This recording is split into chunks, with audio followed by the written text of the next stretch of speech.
Hello and welcome back to Beckler Guitars and Repair, and today I just got back from a pawn shop and I got some crazy deals. So I got two guitars and we're going to be looking at one of those guitars today. This is a 2007 Jackson Pro Series Randy Rhoads RR5. Let's take a look.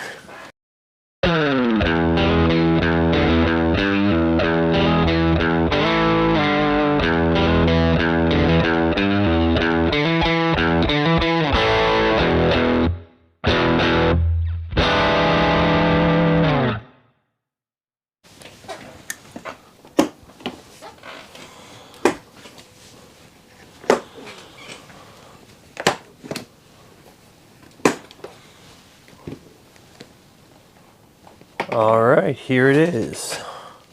So this is a 2007 Jackson Pro Series made in Japan RR5 Randy Rhoads signature model. So yeah, this is a pretty cool guitar. So there's a pawn shop that I work with. When they get guitars in that needs repairs or setups or restrings or stuff like that, they ask me to come in and do the work. And the owner doesn't have a ton of guitar stuff, so he's got limited space. It's kind of a smaller shop. So occasionally when a guitar comes in that he's not particularly interested in or doesn't have room for, he'll call me and let me know about it. So someone had came in with a bunch of guitars, and they were just looking for some cash, and they weren't asking for a whole lot. So I went ahead and jumped on a couple of guitars that came in, and this is one of them. So I ended up picking up this guitar for about $350 Canadian, which is a pretty good deal for sure. And it came in this really nice fitted hardshell case, which is like a flight case. And we haven't done a Jackson on the channel before, so it'll be interesting to go through this thing and see all the different parts and see what kind of a setup we can get on it and see how it sounds. So let's go ahead and get it on the bench. Alright, so yeah, this is a pretty cool guitar. It's got some pretty unique specs and features on here. So it's got a tune-o-matic style bridge, kind of like a Les Paul, but it's also got a string-through design through the body. So the strings go through the back and then feed through the body and then over top of the bridge. Kind of like the old Flying V style, so that's pretty neat. We've also got Seymour Duncan humbuckers. The neck pickup is an SH4, and the bridge pickup is a TB4, so that's a really nice combination.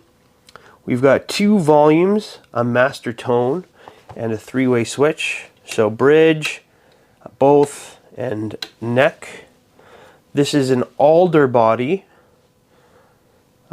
which is a nice tone wood.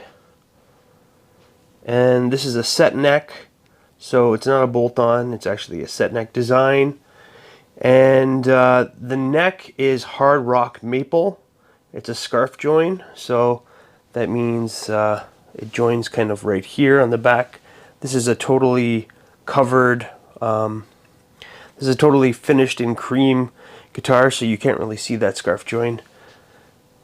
And then we've got Rosewood fingerboard with shark fin acrylic inlays, super jumbo frets. We've got a tusk nut. This also has a compound radius, so it goes from a 14-inch radius to a 16. So 14 allows a little bit easier to chord in the first area there, and then it flattens out to a 16 to allow for, you know, easier bends and stuff like that. This is a 22 fret guitar, and the scale length is 25.5, so very similar to Fender. And the Jackson headstocks are always really cool. They provide for pretty straight string pull for most of the strings. That one low E is a little bit of an angle, but the rest are nice and straight. And this is a 6 inline tuning machine's headstock. There is our where you string through the strings in the back of the body, and this is a cream finish. And there's a look at our Jackson tuners. And strap button here, And then our input jack is kind of interesting. Let me see if I can prop this up and get a good look at it.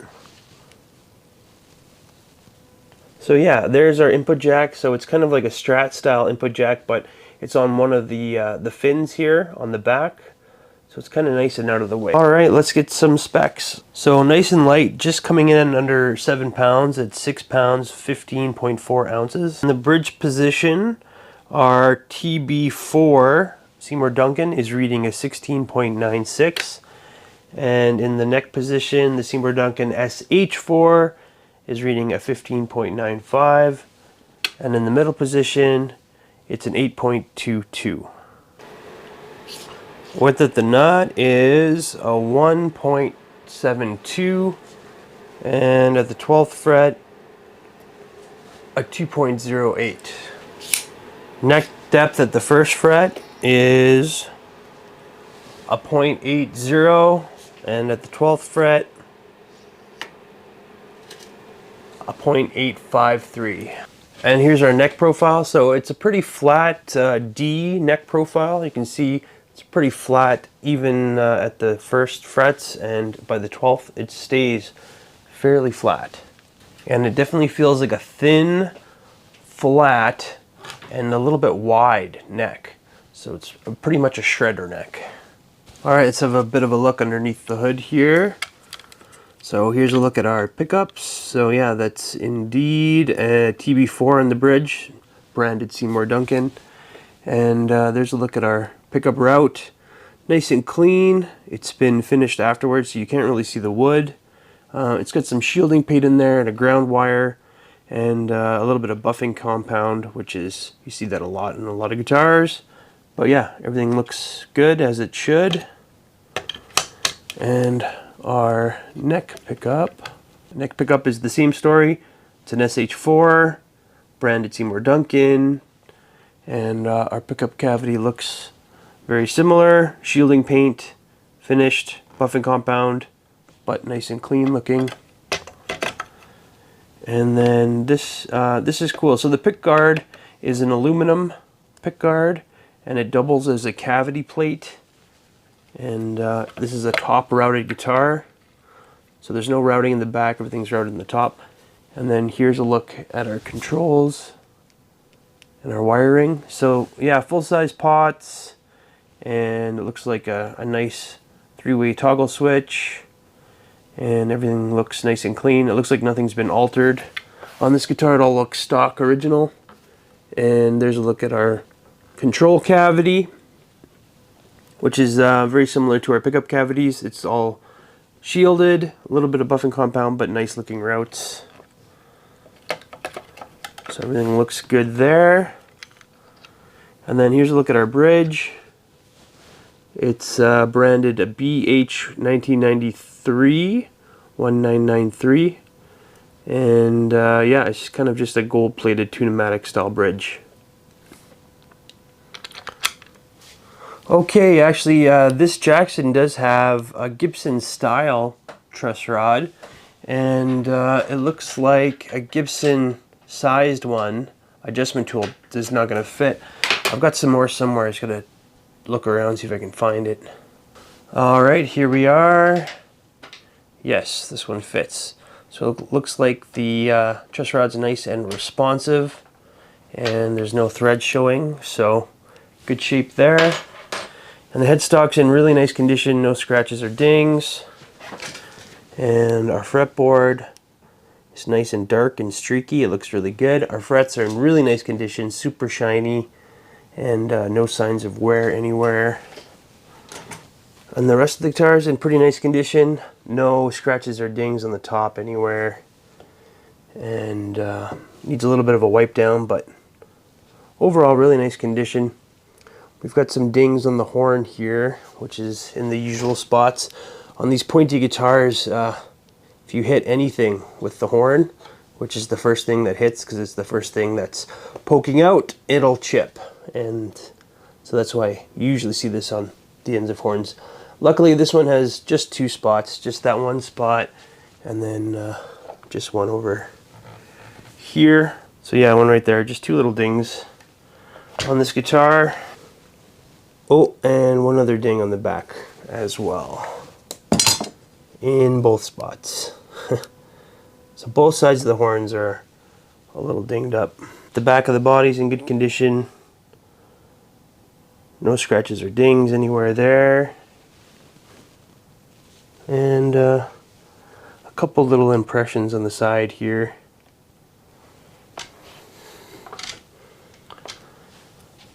The neck's in really nice shape. No impressions or marks anywhere on the neck or the headstock. So that all looks good. One other thing I did notice was you've got a little bit of shrinkage here at the fretboard. Now it's not separating at all, but you're getting some finish cracking right there. Again, you can't feel it, it's just finish level stuff, but worth pointing out. Alright, let's check the setup. So I restrung this one with Elixir 11s. Usually I use 9s, but yeah, this one was just screaming for 11s. And you can see here that the truss rod is set super tightly. There's a very little gap between the not straight edge and the fingerboard, so nice and tight. And then at the 3rd fret, you can see when I fret the 3rd fret that the 1st fret, the string's just resting very nicely against that, so that tells me that the truss rod's set nice and straight and the nut is cut very well. So very good action there. Then at the 12th fret, we can see at the 12th fret, the low E is sitting at about a 1.25, and the high E is sitting at just under a 1 millimeter. So very nice low action. Alright, I'm just going to go through the frets. I double checked with the fret rocker and everything was super nice and straight. So I'm just going to go through and make sure there's no buzzing or fretting out anywhere. I like to speed up this part, but if you want to hear it in real time, just slow down the player to 25%.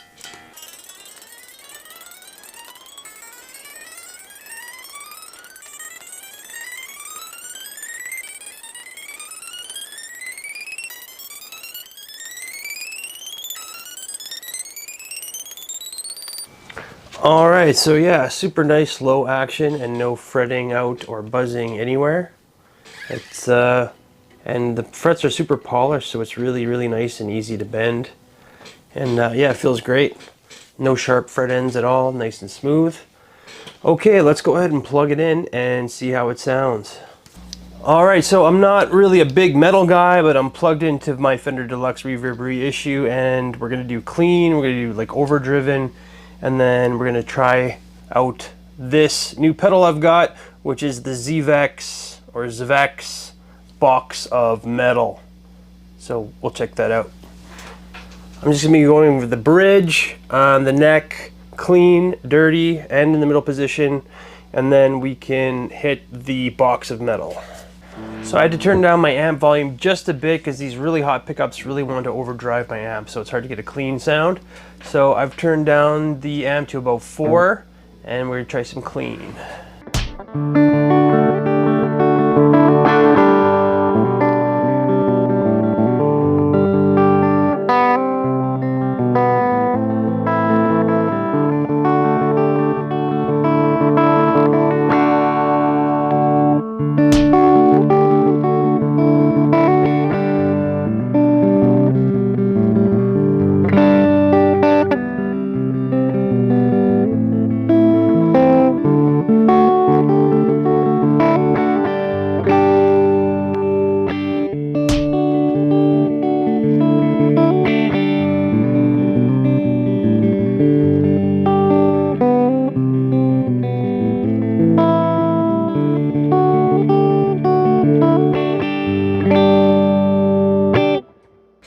Yeah, it sounds pretty good clean. You can definitely make it work. I don't think that's what this guitar is made for, though. So, okay, let's go ahead and get some overdrive on here.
right, final thoughts on the Made in Japan Jackson 2007 Pro Series RR5 Randy Rhoads signature. It's a really cool guitar.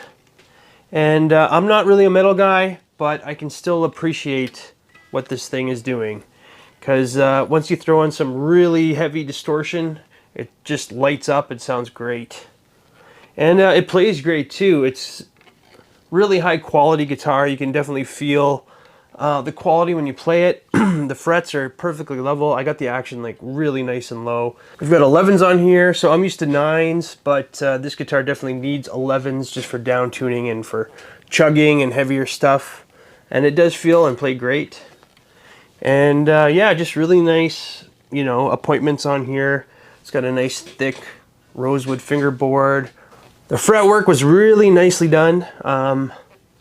Super smooth and easy to bend. I didn't even have to run this through the buffer, and it was just already looked like it was buffed. So very nice fretwork on here. The Seymour Duncan pickup sounded really good. My favorite was using it with in a metal setting. It sounded okay clean and with overdrive too, but they definitely shined with the higher distortion. And yeah, stayed in tune really nicely. These tuners worked great, and just everything on it seemed very high quality and just a really nice guitar. If you're interested in being the next owner of this guitar, I'm going to have it up for sale on the Reverb page. But other than that, that's going to be it for today. Thank you for tuning in to Beckler Guitars and Repairs. Please remember to comment, like, and subscribe, and I'll have more for you really soon. Thanks a lot.